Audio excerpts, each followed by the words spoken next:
Your favorite Voice America Talk Radio Network shows and hosts are in your car, outdoors, and wherever you need them to be. Listen anywhere. Get our mobile app for iPhone, BlackBerry, or Android at the Apple iTunes App Store, BlackBerry App World, or Android Market. The following program is being brought to you on the Voice America Variety Channel. For more information about our network and to check our additional show hosts and topics of interest, please visit VoiceAmericaVariety.com. The Voice America Talk Radio Network is the worldwide leader in live Internet talk radio. Visit VoiceAmerica.com. The views and ideas expressed on the following program are strictly those of the host or guests and do not necessarily reflect the views and ideas held by the Voice America Talk Radio Network, its staff, and management.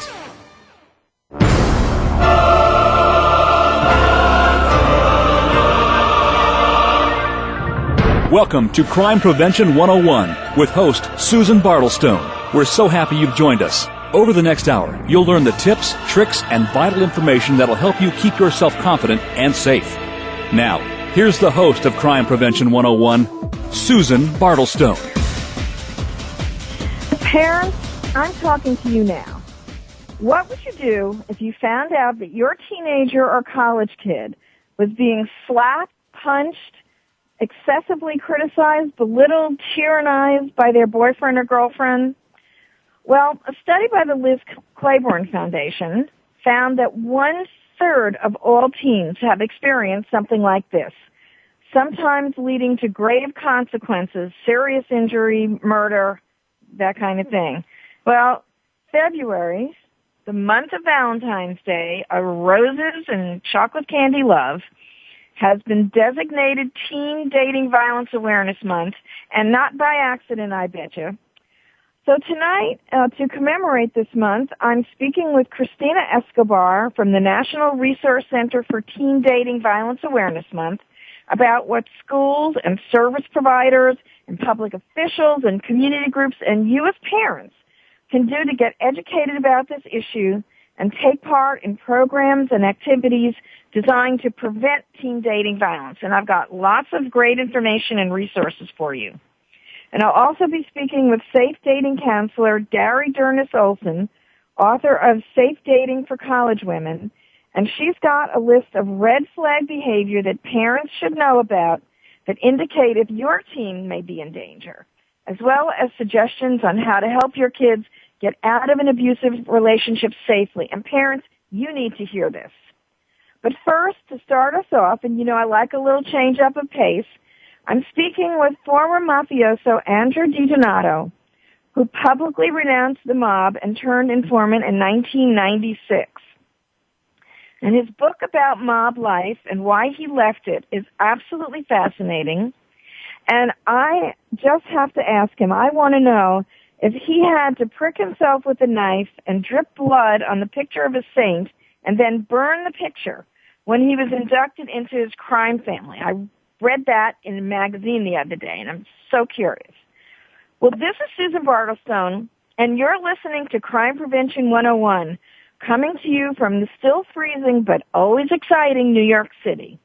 And even if Valentine's Day wasn't right around the corner, I want you to know that I love you all, and I appreciate so much your tremendous support for the show.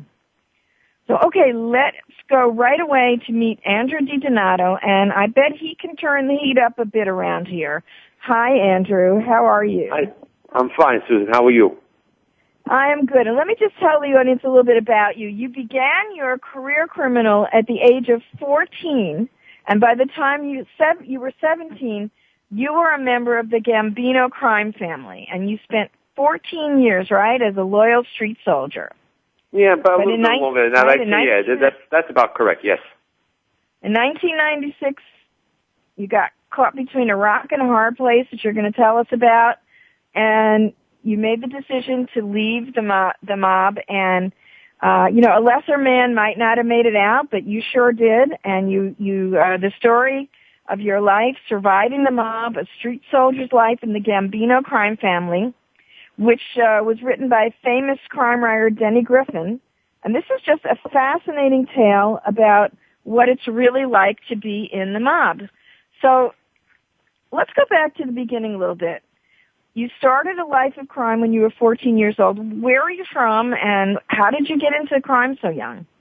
Well, I'm from Brooklyn, New York, and just so happens near me. Just so happens that the area in which I grew up with was just infested with an organized crime activity, and criminal activity, even as a young kid, just seemed to be normal behavior for the kids my age and guys that we knew that were older than us, and a lot of friends of mine, their fathers were, inside organized crime families already, and I come from a family myself. I'm a second-generation organized crime guy. I had an uncle of mine who was a high-ranking member of the Genovese crime family back in the 60s and 70s, and it was just the norm. And then I didn't start out trying to be in organized crime. I was just, keeping up with my friends. We were doing some real low-level stuff back then, robbing, tires off cars and stuff like that, and robbing radios and, real nondescript stuff. And then all of a sudden, there was nobody there to tell us what we were doing was wrong. Instead, we got feedback from the local guys. Hey, what do you guys got? And next thing you know, we had an outlet to get rid of some stolen goods. Our crime starts to escalate. It's like the family business here. Excuse me? This was like the family business. Well, basically, what it is? It's just that, like I said, it was accepted behavior by everybody around us. Most of my personal family's friends were, knock-around guys or guys that were into life itself. And, when I started doing it, and like I said, I wasn't anticipating to become, part of organized crime. I was too young to really think that far ahead, and I was just doing some stuff with my friends. But as the crime started to escalate and I started to get a little bit older, I got approached from the neighborhood wise guy, and I was told that, he knew of my activities, and a lot of the guys that I was friendly with were already turning into him. And he just told me, he says, listen, he goes, you got a place to come here. He says, you got friends here now. If, we may run into any sort of problems, your problems will become my problems. He says, and, I guess you could relate it back to how young I was, because when he thought about talking about an analogy to use, he used school. He said, this is just like school. You can learn a lot of valuable lessons here. He goes, and you can't miss. You can't miss any days. He said, because... And you were 17 when you actually went into the mob, officially. Yeah, when I started being associated with the Gambino crime family, yes. I was about 17 years old, and it was right after that particular conversation I was just telling you about. And, from there on in, it was just criminal activity every day of my life, 24 hours a day from that moment on. Now, I just have to ask you, and I mentioned in the opening, I read this article, and it said that you have to, when you're sworn in, there's a big ceremony, like a ritual. Is it true that you had to stick a dagger in your finger? No, okay. Now, but everybody is different. I was an associate of the Gambino crime family. I didn't go through the ritual thing. I committed crimes with many guys who did. I knew guys spoke about it after they got straightened out or they got made. Getting made into a family is what I like to call a political part of the life, where guys put nephews and people in the position that they think is best going to be fitting for that period of time. Thank God my scenario never came to that, although I lived a lifetime of crime with these people. But it's something that, yes, it does happen just the way that it was described in the magazine. I had friends tell me all about their induction ceremonies and things like that, and what was done. And over the years, so much has changed. I mean, another government witness, just like myself, had made a statement. He said that after he got made, instead of having the big hoopla that they used to have in the earlier days, they took him out for a hamburger afterwards. So, times have changed. Times have changed, and basically, okay. But I had the same mentality. I was all for the life. I would have gave my life up for that life at one point, and I was brainwashed as a young kid that I was justified in my actions, and this was the only way to live. Well, I can see why it would turn your head if you grew up like that, because the article also said when you're in the mob, everything changes for you. People stand up and give you seats in the bars. They cater to you in the restaurants. When you arrive in public places, people defer to you. I mean, this is really like superstar treatment. But you know what? Usually in a small setting, it does happen. It's within your neighborhood or in the confines of where your crew controls, the atmosphere of that area. And but basically, you know, it's short-lived because it's not truly out of respect. They do that out of fear. There's nothing about these people that particularly like you is why they're doing this. They're doing this because they want to be ingratiated either with your friendship because they think that they might be able to capitalize on that at a later date, or they just don't want to get any mud on them. They just want to just go through the protocol or whatever. It's a very, very sad life. It really is. I mean, throughout the years, I've seen many friends of mine pass away and, you know, murdered at, you know, way before their times. You know, it's a cutthroat life where, you know, you could be friends with a guy for 30 years and that friendship no longer means anything because now you both have to be, you know, loyal to the greater entity called the crime family. And you may be called upon to hurt one another at a time in your life. And it's very sad because you actually see guys do that. They're capable of doing that. And it took a lot of scrapes and bruises throughout the years. It took, you know, 2 incarcerations, loss of a lot of friends for me to really see the writing on the wall and notice that I wasn't living that honorable life that I was raised to believe I was living. I wasn't this man of honor that I thought I was. I looked in the mirror and all I seen was a criminal, you know, taking from people and doing other stuff. And you did bad stuff too. Yeah, exactly. And I was in every aspect of organized crime that you could think of. And I'm not proud of my actions at all. Including taking part in murder, as you said in the book. There are a couple of incidents where you talked about shooting someone. Excuse me? There were a couple of incidents in the book you talked about where you were involved in shootings or you actually did shoot someone. You were in the John Gotti crime family. You were definitely in the life. But what happened was 1966 when you made that decision? Was something else particular going on then? Well, 1996 is what it was. Yes. In 1996, you know, I was on the run from law enforcement. You know, I lost 2 good friends of mine to murder that year, and a lot of stuff was going on. I was in a kill or be killed scenario. I didn't know who to trust. I didn't know what to do next. And, you know, it was a very, very stressful period of my life, and it just turned out that law enforcement caught up on me first. And, you know, through the grace of God, I could say that now. I'm very fortunate to be alive. And after I got arrested, you know, a lot of the truth came out that my life was definitely in danger. I was on the right note, and it gave me an opportunity to see things the way they were. And I realized that there was no honor, there was no respect. And for the first time in my life, I made a decision for Andrew DiDonato and not a decision for the Gambino crime family. And I seen the potential in myself, and I decided to change my life at that point. And it was a long road. That was a long road, too, because that was the hardest decision I ever had to make in my life because I had to turn into the person that I was raised to hate. And, you know, it's funny because it's one of the things you also say in the book. These are not men of honor. This is not like the movies. They kill each other. They backstab. And yet this life is so glorified. It's really a shame, you know, but one of the things you're doing now, right? You're educating kids that might have been like you that would have gone down that path. And you talk a little bit about that. And you want to laugh? I do that every day, Susan. I do exactly what you say. Every day I go out there, I try to put a positive message out there. And it's such a shame to see that sometimes that people don't want to see the realities and the truth of organized crime activity or whatever. For whatever reason, I feel like I'm stomping on these guys, you know, their fantasy. But basically, at the end of the day, all it is, like you said, guys who are just out there to commit crimes, rob one another, backstab each other. And it's really, really a sad way of life. But every day that I do this and I'm trying to do positive things, I got people calling me a liar and I'm this and I'm that. But then I realized something, and, you know, a good friend of mine had told me, says, when you scratch the truth and you bring the truth out, that's the reaction you're going to get because organized crime and the truth can't survive in the same room. And basically, that's what it is. So, you know, for the rest of my life, I'll always have that danger over my head, and I'll always be called this, that, or the other thing. But my message they're greatly you, outweighs right? that. You testified in the John Gotti Jr. case in New York recently, and all sorts of things. I mean, it must be kind of scary walking around like that. Well, you know what?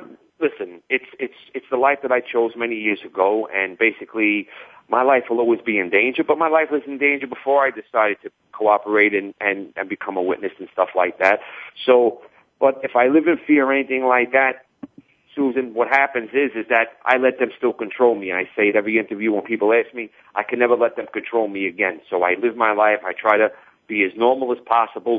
But those safety issues and the way that I was, trained from a very young age to protect myself, I still do the same things today. Old habits die hard, and I'm out there every day doing what I need to protect myself as far as, I have my habits that I do. I have my rituals that I go through, and I'll never lose that.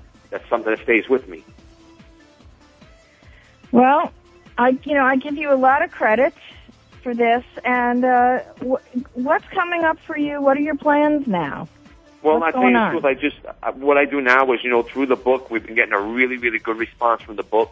And the book was one of the number one reasons why I wrote the book, was to get the truth out there.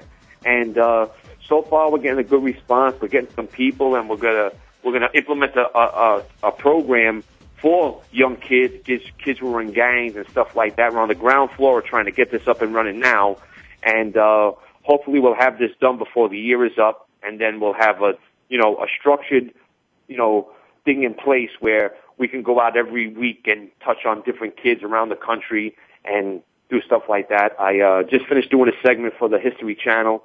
It's a little history about organized crime or whatever, and I did a 15 to 20 minute interview with the people from the History Channel, so I'm looking forward to that coming out there. And it's just the History Channel. Now, how can people find the book? If they give us your website. Well, the website is they can go to any bookstore in the country. They can go to Barnes and Noble, Borders, anything like that, or they can go online to Amazon.com. And just type in the book, Surviving the Mob, or the Kindle, or whatever it is that they use, and they got the very good sales for the book. As a matter of fact, for the Kindle, I think it's only like $4.60 now with the 30% off that they do, and and basically it's so affordable, and it's really got a message in there. Of course, I use my life as the catalyst for them to look at the hardships of this life, and I try to open people's eyes as to how to see it. And the only reason why that my story is actually even something worth reading is because I'm alive to speak about it. Too many guys like me fall through the cracks, and people don't get to see the life for what it really is, and that's what I'm trying to bring out. I want everyone to take a look at survivingthemob.com.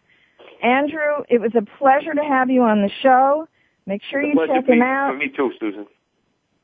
And this is Crime Prevention 101, the radio show with an optimistic perspective on a sober subject. And coming up, if you've got a teenager or college-age child, we're going to be talking about dating violence and what help and resources are available to you if your child has been or presently is a victim. Stay tuned. Thank you.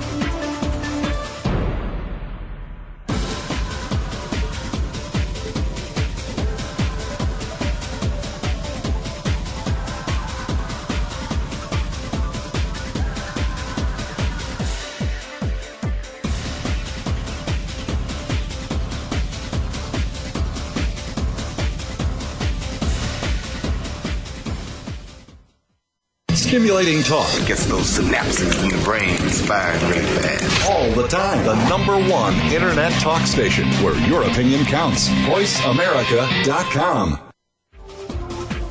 Hi, this is Susan Bartlestone, host of Crime Prevention 101, and I want to tell you about My Mobile Witness, a revolutionary service that transforms your camera phone into a personal safety device. My Mobile Witness believes safety is improved when you remove anonymity from dangerous scenarios. If you're in a stalking situation, for example, if you have an order of protection against someone, or if your profession places you in situations that are potentially dangerous, I want you to check out My Mobile Witness. And you parents of college students, ask the school to check out the My Mobile Witness University program with custom-tailored options aimed at keeping both students and faculty safe. Every campus could benefit from the My Mobile Witness University service. For more information, go to mymobilewitness.com.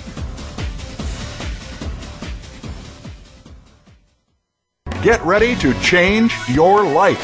Achieve your dreams, become a success story, and accomplish so much more. Tune in to Life Radio with Todd Newton. It's your open access to leading authors, experts, and trainers from the world of self-improvement, hosted by one of the world's top certified life coaches and motivational speaker, Todd Newton. Achieve the highest levels of personal development in all areas of your life. Listen to Life Radio with Todd Newton, Tuesdays at 5 p.m. Eastern, 2 p.m. Pacific on the Voice America Variety Channel. Violence, theft, drugs, graffiti, it's all part of joining a gang. In times like these, we need to protect our kids and our community from gangs. Gangs often prey on teens with low self-esteem who perform poorly in school and who seek a sense of belonging. Protect kids from gangs. Know who they're hanging out with. Encourage them to become involved in school activities. Give kids a positive alternative to gangs. To learn more, visit ncpc.org or contact your local law enforcement agency. A message from the U.S. Department of Justice, National Crime Prevention Council, and the Ad Council. Streaming live, the leader in Internet talk radio, voiceamerica.com.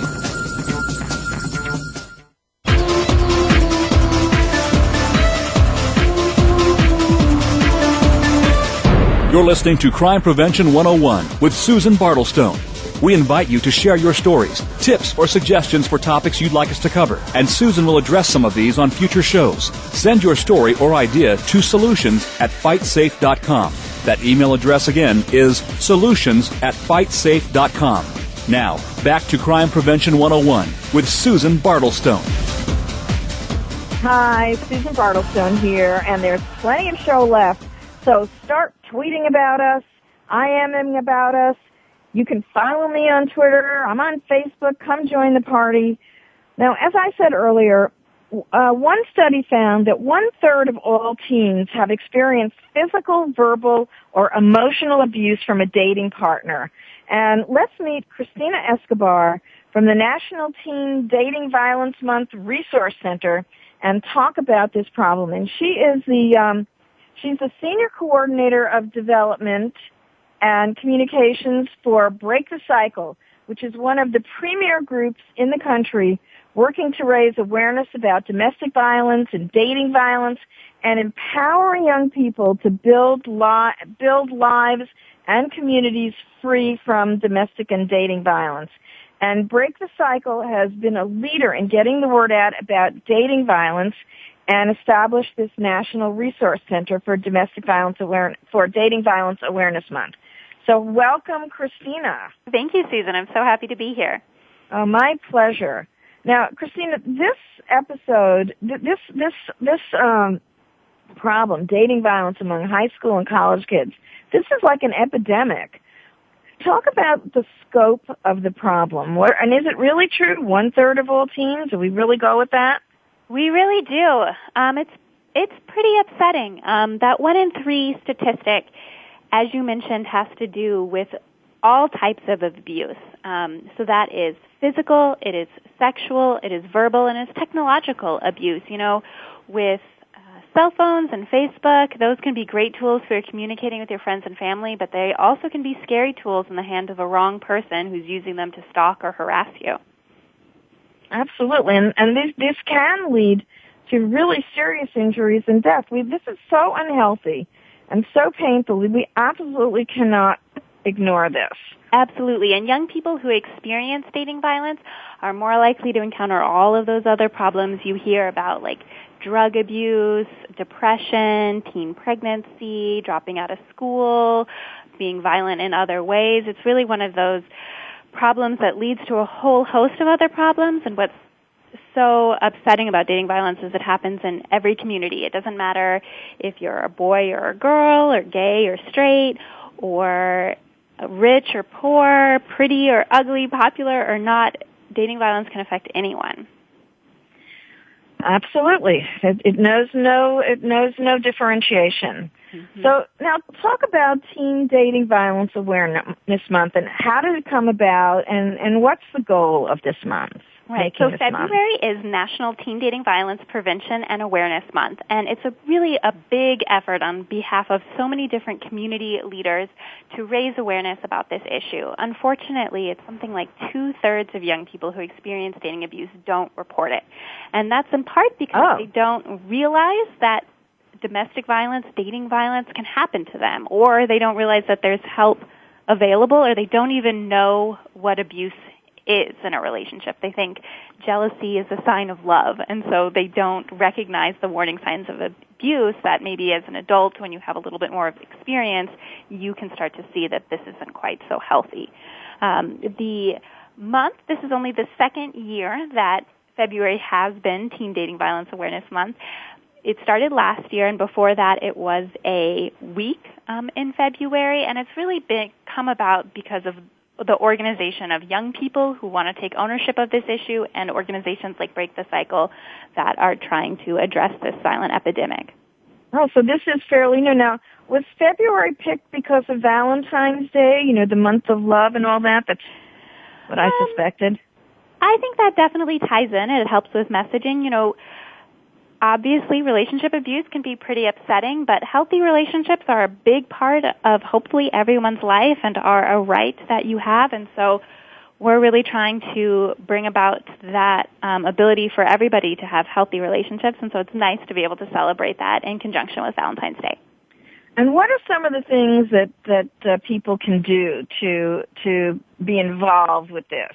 That is the resources that you offer. Yeah, that is a great question. So Break the Cycle is the host, as you mentioned, of the National Resource Center for the month, which means we're collecting everything that is going on for February at www.teendvmonth.org. And on there you'll find a whole bunch of things, large and small, that you can do. There are national campaigns you can participate in. You can ask your local government to declare or proclaim it Teen Dating Violence Prevention and Awareness Month. And we also have some exciting stuff going on to raise awareness, including free materials that are available. Break the Cycle is working with Verizon Wireless on a campaign called Let Your Heart Rule, and we're giving away 500 kits to schools across the nation so that they can have stickers and palm cards and posters and activities for young people to do to raise awareness about abuse, and that is all free. Register, and the first 500 get it free. Oh, that's terrific. Now, do you have different for high school and for college, or is it all appropriate for whatever age? The kits are more appropriate, I would say, for high school and middle school students. That's one of the shocking things about dating violence. It doesn't wait until you're old enough to handle it. If such an age exists, it starts when dating starts. I know, and they're dating earlier and earlier, too. And they're dating very early. So the kit is good for middle school and high school. I would say certainly on teendvmonth.org, there is plenty of stuff for college kids, including, some basic stuff you could do, like just putting up some flyers in the bathroom stalls. I like that. I think that those are the kind of basic things that you need to be doing.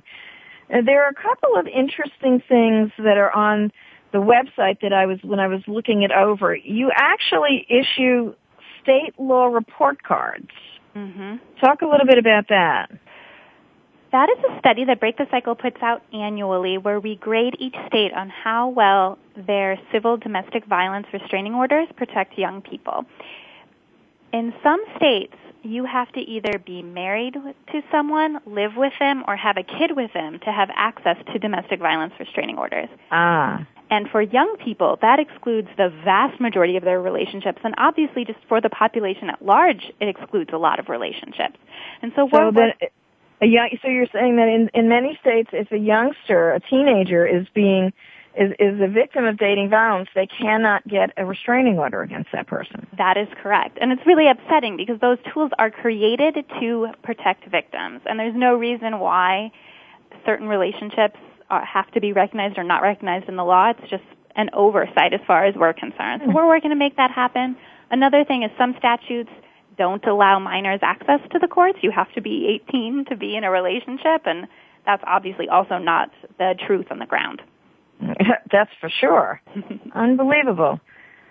So this is a state by state, and all the states, you've got the report card there. So you can go to your own state and see what needs to be done there with parents, and you get together with the whatever groups that you're working with. I think that's a great idea.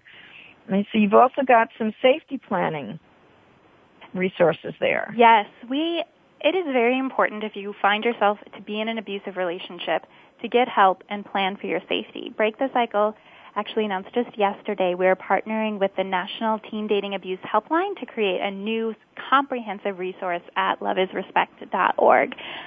We're working on that, and in the meantime, we do have resources to help you plan to stay safe. And so that's, thinking about things ahead of time, about walking to and from classes and making sure that your path is safe, making sure you're not alone, making sure you have emergency phone numbers, maybe in case your cell phone is taken away with you at other times, those sort of thinking ahead situations so that when you're in an emergency, you already know what to do. So great guidelines. Now, what is this hotline? Just give us a quick rundown on that, because I think that's important. Maybe we can give that website out too. Right. The website is www.loveisrespect.org, and they are a great organization, and we have actually been working with them for a long time, and we solidified our partnership and announced it to the world just yesterday. And what they do is they offer a hotline that you can call at any time, 24 hours, and ask questions and talk to a live person and get referrals to what services are available in your local community. They also have a chat service because, as we know at Break the Cycle, and you probably know too, Susan, young people more and more often are looking to the Internet to find solutions to their problem and not picking up a phone and calling a stranger. So they have they have both of those services, and they're going to continue to offer those, and we're working with them to really beef up the content of their site. So theoretically, the first thing you do when you start looking for help is you look online. And Break the Cycle has all of the content from working on this issue for 15 years to really know what it is that a young person needs to find out and figure out about this issue to be able to move forward. And then from there, we're combining that content with what Love is Respect is providing, that more interactive feature to create one place where everybody can go and find the information they need. And before we had this, we used to send people to Love is Respect, and they used to send people to us, and we were constantly sending young people back and forth across our two sites. And so now we're combining them to really create one comprehensive resource that can be your one-stop shop to figure out if your relationship is healthy, and if not, what to do about it. All right, that is fantastic. That is great news. Well, Christina, thank you so much. This was just so informative. Make sure that you check them out at teendvmonth.org for information about Teen Dating Violence Month. And check out breakthecycle.org for resources and for ways that you and your school and your community, your local groups can get together and be involved in this fight against teen dating violence. Thank you so much, Christina. Thank you for having me. All righty. Now, when we come back, red flags that your teen might be in an abusive relationship and ways to leave an abusive relationship safely.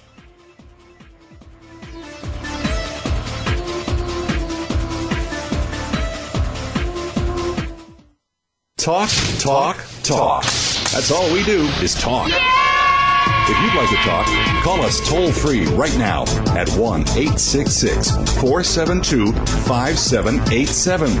1-866-472-5787. That's it. VoiceAmerica.com. After more than 17 years' experience teaching safety skills to thousands of women and men, crime prevention and personal safety expert Susan Bartlestone concluded that by thinking and responding quickly, ideally within 20 seconds, potentially violent criminal encounters can be prevented. Using techniques from many different disciplines and illustrated by 60 real-life examples and success stories, Susan shows how it's done in her new book, Think Fast and Prevent a Violent Crime: How to Respond to Danger in 20 Seconds or Less. Check out www.crimeprevention101.com for more information. If you think you've seen online TV before, let us surprise you. VoiceAmerica.tv is online now. The leader in live Internet talk radio has done it again. Multiple channels, a state-of-the-art viewing experience, live and on-demand programs streaming 24 hours a day. It's exactly what you want, when you want it. VoiceAmerica.tv. From health and wellness to business, sports, and everything in between. Discover our new world. Visit VoiceAmerica.tv now and experience the future of online television. VoiceAmerica.tv. You're walking alone. A group of people is hanging out just ahead. Suddenly, they surround you. Hey, yo, where you going? Before you know it, you're being robbed. It's called a pack robbery, a robbery involving a group of assailants, and it can be violent. In times like these, trust your instincts. Don't become their next victim. Avoid suspicious groups. Avoid desolate or poorly lighted areas. Be aware of your surroundings. To learn more about pack robberies, visit ncpc.org or contact your local law enforcement agency. A message from the U.S. Department of Justice, National Crime Prevention Council, and the Ad Council. Stimulating talk. It gets those synapses in the brain firing really fast. All the time. The #1 Internet talk station where your opinion counts. VoiceAmerica.com.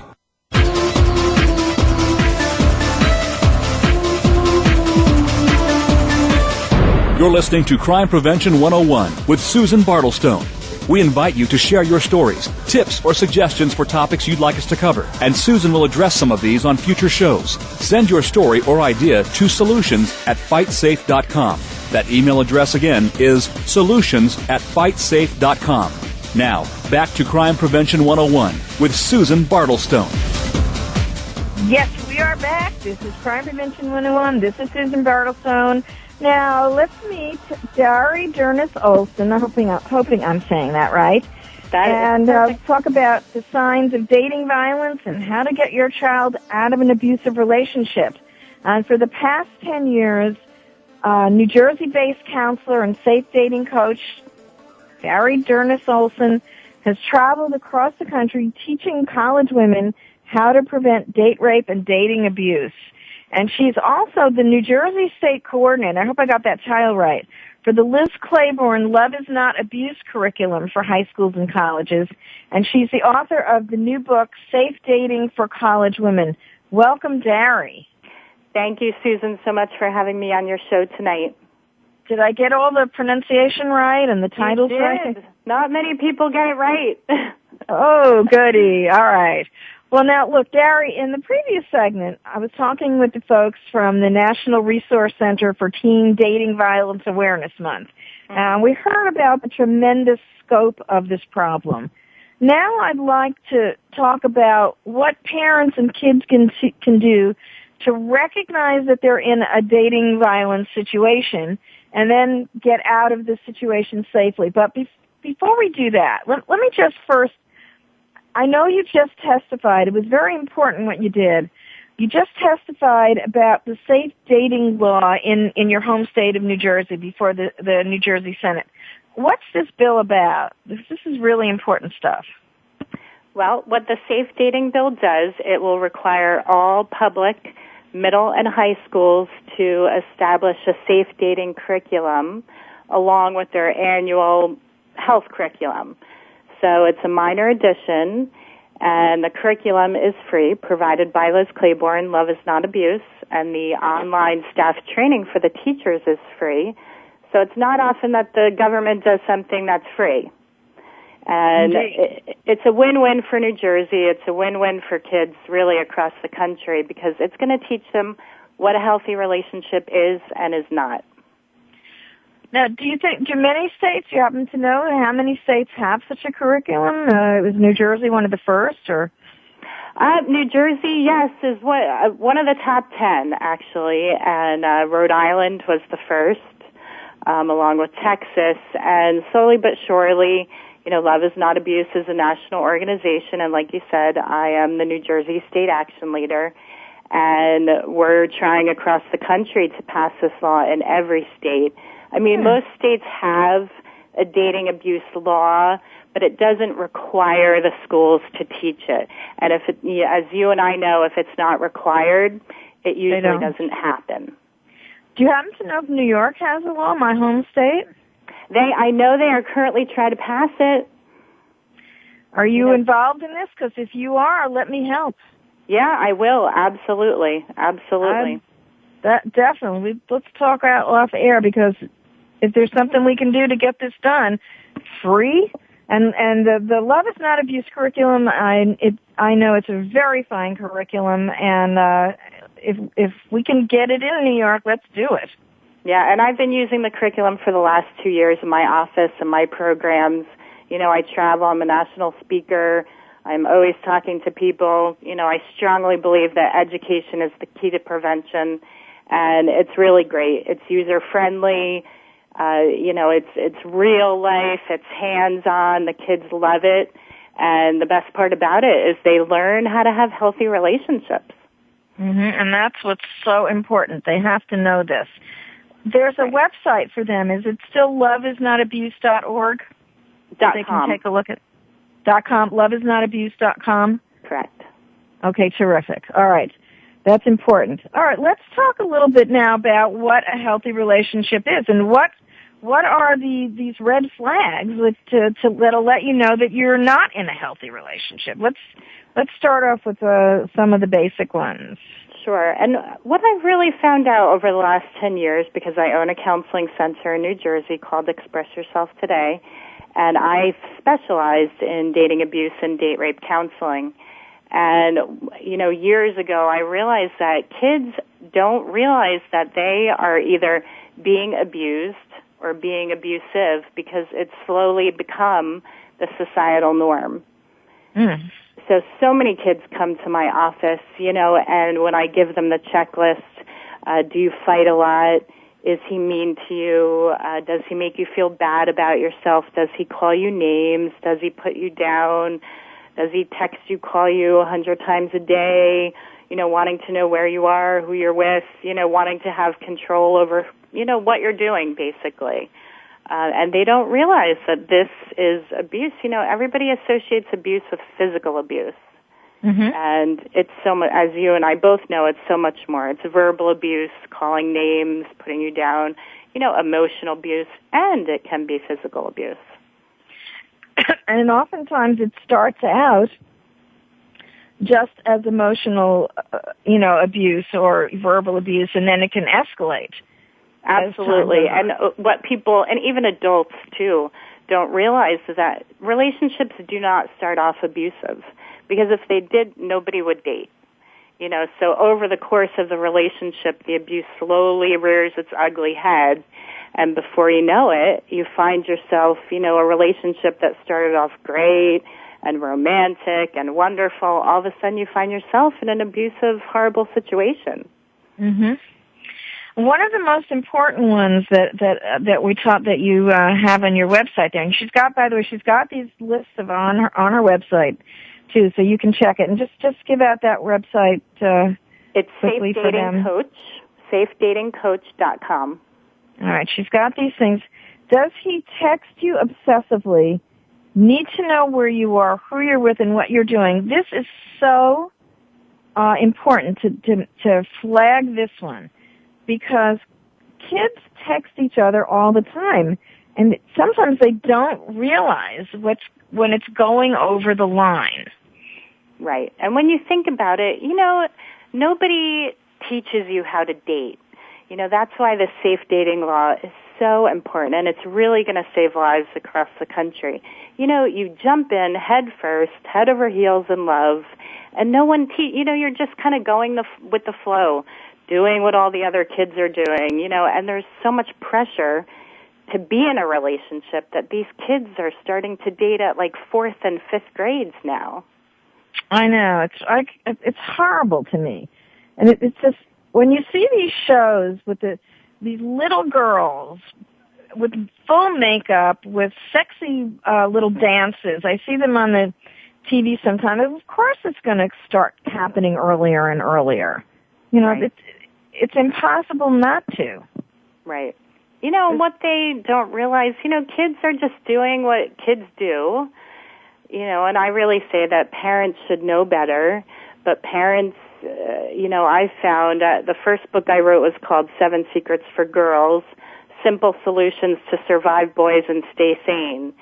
And as I went out across the country speaking about that, I realized that parents were heavily contributing to the problem because they wanted their kids to date, to fit in, to be popular, and be like everyone else. So they were really pushing them into dangerous situations, unknowingly.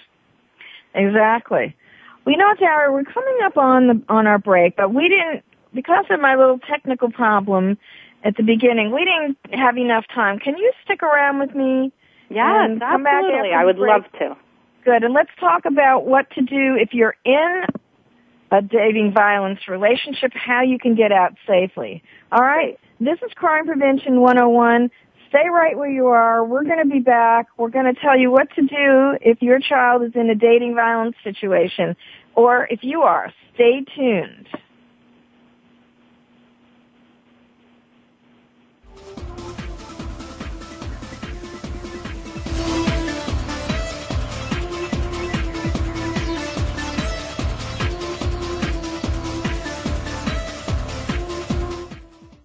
Talk, talk, talk. That's all we do is talk. If you'd like to talk, call us toll-free right now at 1-866-472-5787. 1-866-472-5787. That's it. That's it. VoiceAmerica.com. Hi, this is Susan Bartlestone, host of Crime Prevention 101. And I want to tell you about My Mobile Witness, a revolutionary service that transforms your camera phone into a personal safety device. My Mobile Witness believes safety is improved when you remove anonymity from dangerous scenarios. If you're in a stalking situation, for example, if you have an order of protection against someone, or if your profession places you in situations that are potentially dangerous, I want you to check out My Mobile Witness.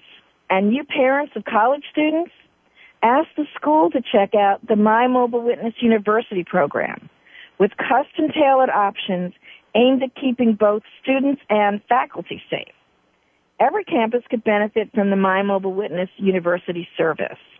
For more information, go to mymobilewitness.com.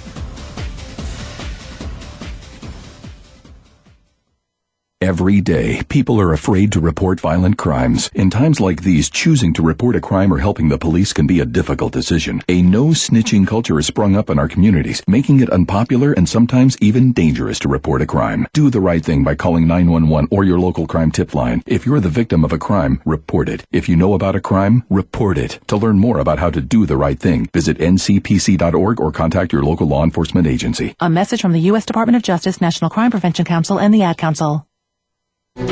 After more than 17 years' experience teaching safety skills to thousands of women and men, crime prevention and personal safety expert Susan Bartlestone concluded that by thinking and responding quickly, ideally within 20 seconds, potentially violent criminal encounters can be prevented.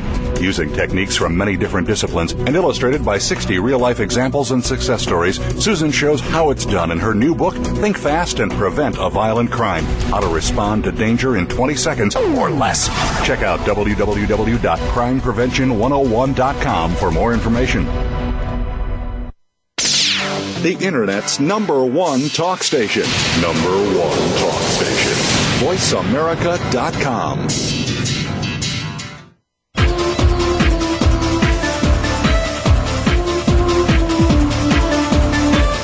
You're listening to Crime Prevention 101 with Susan Bartlestone. We invite you to share your stories, tips, or suggestions for topics you'd like us to cover, and Susan will address some of these on future shows. Send your story or idea to solutions@fightsafe.com. That email address again is solutions@fightsafe.com. Now, back to Crime Prevention 101 with Susan Bartlestone. Hello again. This is Susan Bartlestone. And don't forget that Crime Prevention 101 is available on iTunes. You don't even have to be at your computer to listen to all this good stuff. I also want to remind you that I'm going to be posting the links to all my guests, along with more information about show topics, on my blog, crimeprevention101.com. And before the break, we were talking with safe dating coach Dari Dernis-Olson, and she's going to come back. And hi, Dari. And hi, Susan. We got a couple of minutes left. If you're in a relationship and with it where there's dating violence or abuse, how can you break up with that person safely? What can you do? Okay. Well, if you realize that you're in an abusive dating relationship, the first step is to tell everyone you know, basically. You know, if you're a teen, you want to tell your parents. You want your parents to tell his parents, have a meeting together. You want to reach out to teachers, guidance counselors, so people can protect you and they know that you could possibly be in danger. And I don't know if you talked about this before I came on, but the FBI reports that 30% of girls and women murdered in our country are killed by boyfriends, husbands, ex-boyfriends, or ex-husbands. So I definitely knew about the husbands. I wasn't, they kind of lumped that all together. But yeah, I did know that it's intimate partner violence. Yeah, absolutely. And in November, over Thanksgiving, there was a girl, Jenny Lynn Watson, who was murdered by her boyfriend because she tried to break up with him over Thanksgiving break. So there's awful, awful stories. But anyway, let me get back to the tips. You definitely need a safety plan. That basically is, programming people's numbers in your cell phone, to reach out to. If you're in college, the campus police, if you're in high school, the police, 911, your parents, anyone who can help you. The kid, sorry. People don't want to tell. And that's so important. That's why you've got that as your number one. You've got to talk to people. You've got to tell. It is. And in these cases where these girls are killed by boyfriends because they try to break up with them, they kind of tell people piecemeal. You need to just tell everyone, shout it from the mountaintops, because, when people are in love, they do crazy things. Absolutely. And one thing that kids should know too is, everybody deserves to be treated well. No one should ever be mean to you. My third tip, absolutely, if you're trying to get out of an abusive relationship, is to seek counseling, and go to someone who specializes in dating abuse, because this is a very specialty area. You want to be counseled by someone who has experience, who knows how to teach you, the child and the parent.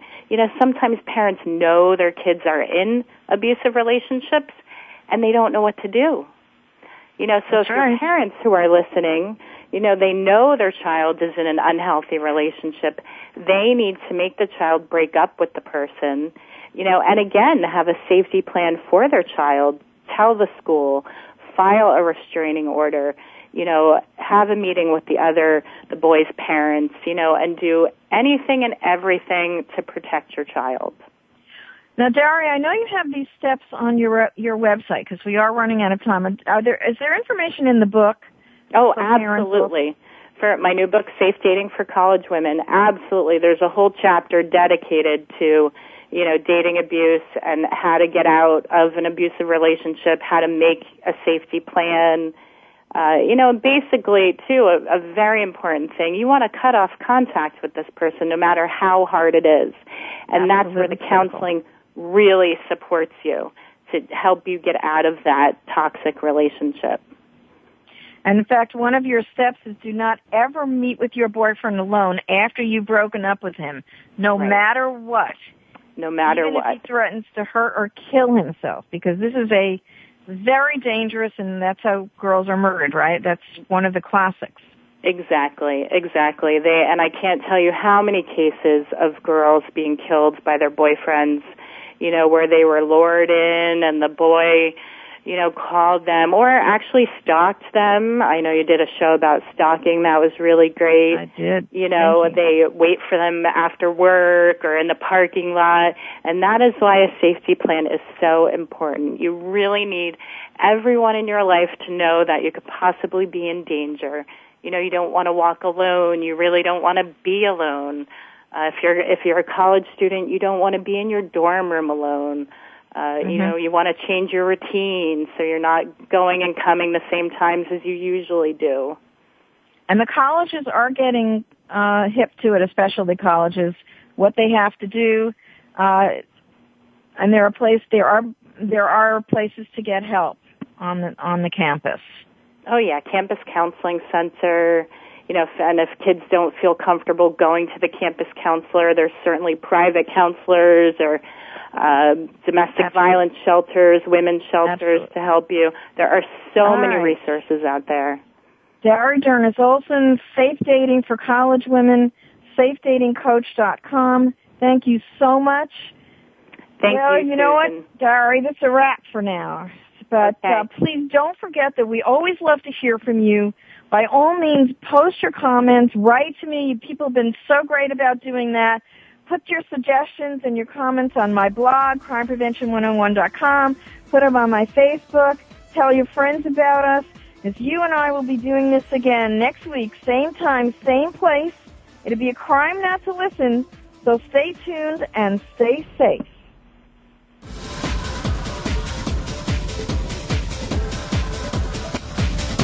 We hope you got some useful information and inspiration this week on Crime Prevention 101. Susan Bartlestone invites you to join us again next Wednesday at 5 p.m. Pacific and 8 p.m. Eastern Time here on Voice America. If you want to learn more about Susan's guests, sign up for her newsletter, or find out about upcoming teleseminars and workshops, go to www.crimeprevention101.com today.